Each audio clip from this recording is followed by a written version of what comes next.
কৃষি নির্ভর একটি দেশকে শিল্প, প্রযুক্তি ও আধুনিক অবকাঠামোর শক্তিতে রূপান্তর করেছিলেন তিনি।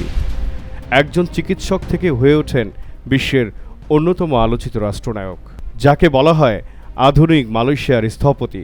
বলছি ডক্টর মাহাথির মোহাম্মদের কথা। I don't care whether I go down in history as a bad guy or a good guy. 10 July 101 বছরে পা রাখলেন তিনি। 1925 সালের 10 জুলাই মালয়েশিয়ার কেদাহ রাজ্যের আলোর সেটারে জন্মগ্রহণ করেন মাহাথির মোহাম্মদ। নিম্ন মধ্যবিত্ত পরিবারে বেড়ে ওঠা মাহাথির ছিলেন একজন মেধাবী ছাত্র। চিকিৎসা শাস্ত্রে ডিগ্রি অর্জনের পর সরকারি চিকিৎসক হিসেবে কর্মজীবন শুরু করেন তিনি। পরে নিজ এলাকায় ব্যক্তিগত ক্লিনিক প্রতিষ্ঠা করেন এবং পরিচিত হন ডাক্তার এম নামে। কিন্তু চিকিৎসকের চেম্বারই তাঁর শেষ গন্তব্য ছিল না। খুব অল্প বয়সেই রাজনীতিতে যুক্ত হন তিনি।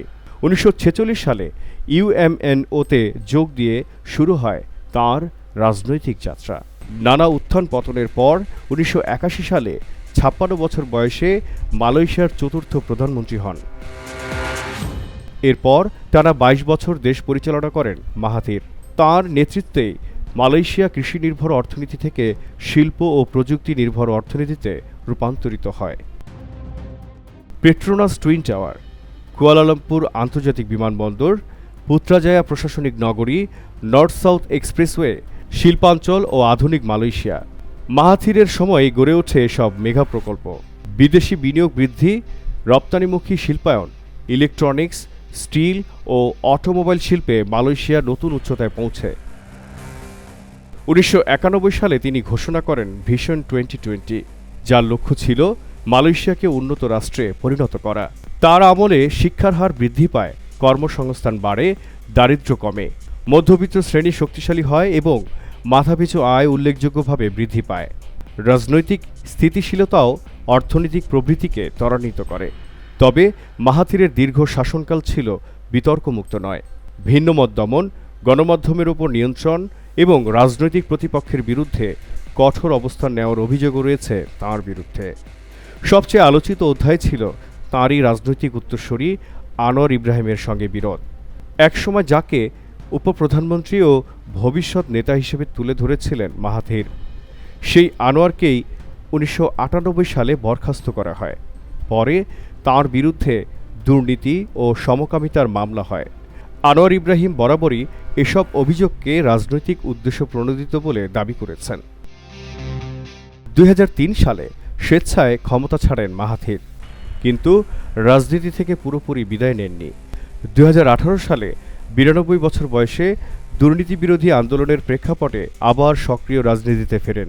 পুরনো বিরোধ ভুলে আনোয়ারের জোটের সঙ্গে হাত মেলান। নির্বাচনে জয়ী হয়ে 94 বছর বয়সে বিশ্বের সবচেয়ে প্রবীণ প্রধানমন্ত্রী হিসেবে শপথ নেন তিনি। তবে সেই জোটও দীর্ঘস্থায়ী হয়নি।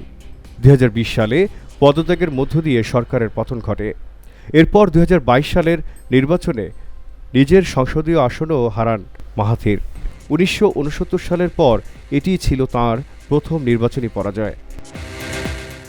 সমালোচকেরা তাঁকে কর্তৃত্ববাদী নেতা বলেন, কিন্তু মাহাথিরের যুক্তি ভিন্ন। এক সাক্ষাৎকারে তিনি বলেন, এক নায়কেরা কি কখনো স্বেচ্ছায় ক্ষমতা ছাড়ে? আমি তো নিজেই পদত্যাগ করেছি। আরেকটি সাক্ষাৎকারে তিনি জানান, তাঁর সবচেয়ে বড় আফসোস ছিল 2003 সালে অবসর নেওয়া। 101 বছর বয়সেও মাহাথির মোহাম্মদ এখনও রাজনীতি, অর্থনীতি ও আন্তর্জাতিক ইস্যুতে মতামত দিয়ে চলেছেন। তাঁর ভাষায়, মৃত্যুর আগ পর্যন্ত যতটা পারি মালয়েশিয়ার উন্নয়নে অবদান রাখতে চাই। সমর্থকদের কাছে তিনি আধুনিক মালয়েশিয়ার রূপকার, সমালোচকদের কাছে তিনি একজন বিতর্কিত কিন্তু প্রভাবশালী শাসক। You need very strong policies to change the character of the people so that they also can make progress and become strong. বাংলার জানালায় জহিরুল ইসলাম।